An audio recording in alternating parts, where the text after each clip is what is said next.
Yo, Kpaceguy here. What's going on, YouTube? Welcome back to the channel, and today I'm bringing you the follow-up video to a video we did about a week ago, and we decided that we were going to try running the entire system full range, and I invited you guys to do the same in your system. So if you did that, now's the time to head down to the comment section and tell me what your findings were. What were your results? Did you like the sound better in full range? Have you been already running it full range, and did it sound great? Did you not like it? Did it cause problems? I want to know your experience with running your speakers full range in your home theater. Now, I'm going to tell you mine as well. A little preface, I have KEF R11s as my main speakers, the KEF R2C as my center channel, and then I just recently added the KEF R3s to my surround sounds. I have some prime elevations in the ceiling as well as on the back wall here, or I guess this is the front of the wall when you're looking towards the screen. And I have everything except the Atmos speakers running in full range, and I've been watching tons of movies. Now, the reason why we decided to do this experiment is because Spare Change had company over, and they were using rail subwoofers and using high-level inputs, meaning that you don't plug it into the LFE output of your receiver or preprocessor. You use high-level, meaning speaker wire inputs into the sub, and you cross the sub over with the actual dial on that particular sub. And so Spare Change, who's now called Shane Lee, has been kind of testing out his system with the rail subs, playing them full range, and seeing if he gets more of an impactful type of experience when watching movies. So I decided to do the same thing. Now, I'm not using rail subwoofers. I'm just using traditional subwoofers that we all have at home. For example, Definitive Technology in the front. I have a Rythmik sub in the back, whatever. And so I'm using my type of subs, not rail sub. But rail themselves recommend going full range as well. They recommend doing it with their subwoofers, but they say go full range. And so we did that. And here was my experience with it. My speakers are pretty big. My R11s are very big. Even the R3 bookshelf speakers are very big for a bookshelf speaker. And everything in here is very capable. The only sealed speaker in my system, besides my subwoofers, is the center channel. And so running that one full range was kind of a mystery how I wanted to do it, but I did it anyway. But most of the speakers, if not all of them, are pretty capable speakers of reaching down there in the basement, especially the R3s and the R11s.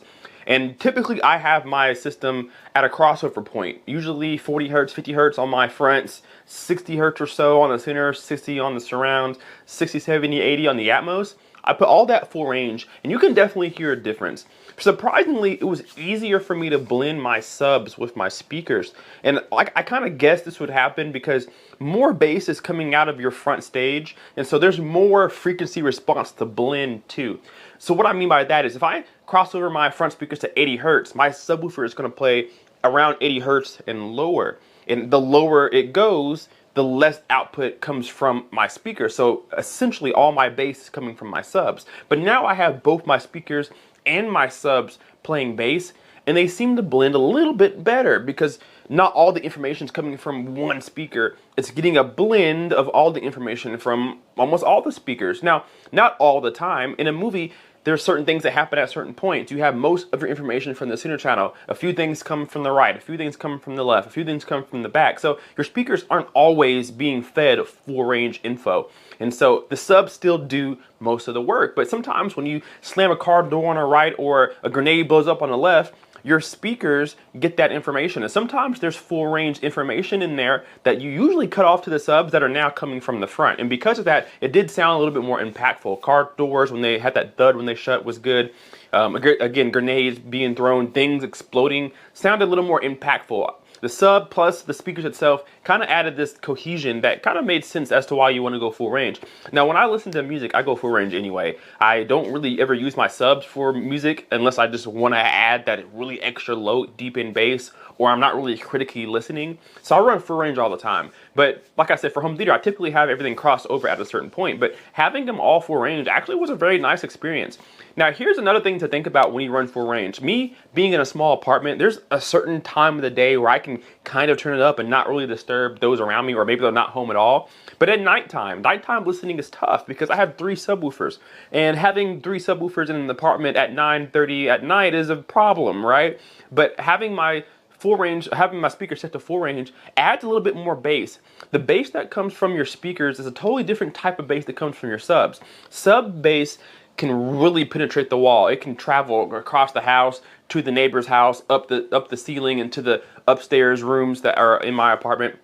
But the speaker's base doesn't have that kind of output or authority, so it kind of stays in this room. So full range made low level listening a lot easier and still impactful, because like I said, the subs are loud, but when you have the volume down and you're still getting bass fed from your front speakers, you can still get usable output from your front speakers and it not be too loud where it's, you know, harming anybody else's sleep or disturbing anybody, whatever the case is. So full range was very beneficial when it came for the low level listening. It was very nice to still have that deep bass and it stay in the room with me. I didn't have to worry about turning it down because I was disturbing somebody else's sleep. So that was really a nice benefit of having full range too.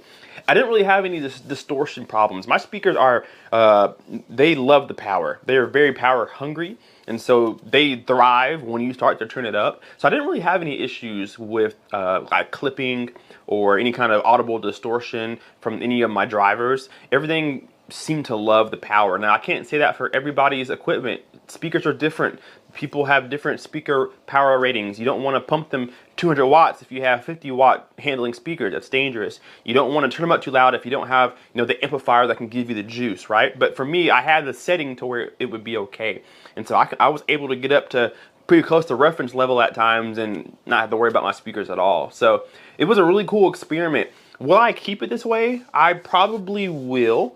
Although I won't run all my speakers on full range. It doesn't make sense for my center channel to be on full range because it's sealed and its best response is like 47 hertz. So I'd probably still cross it at 50 or 60 and leave it alone there because there's no reason for it to play down in the basement. It's impossible for it to even do that. So that's just heat and distortion and all sorts of stuff. So I'll probably go across that back up to about 50 or 60, but I'll leave everything else full range, like the surround sounds and the front speakers. I'll leave those full range. Atmos speakers, I think it's better to have the Atmos speakers crossed over because it'll send that bass to the sub. And when you have thunder or a plane or something aerial above your head that has a lot of bass, you can have the subs reinforce it so it becomes more believable, right? Otherwise, it just sounds anemic up there. You hear it, but it doesn't sound very accurate or impactful or, you know, whatever the case is. So, but the full range experiment was really, really cool. I am curious to know down below if you guys did it too or have done it before. What do you guys prefer? Do you prefer crossing your speakers over at a certain point? Do you have small speakers? Can you even do this project?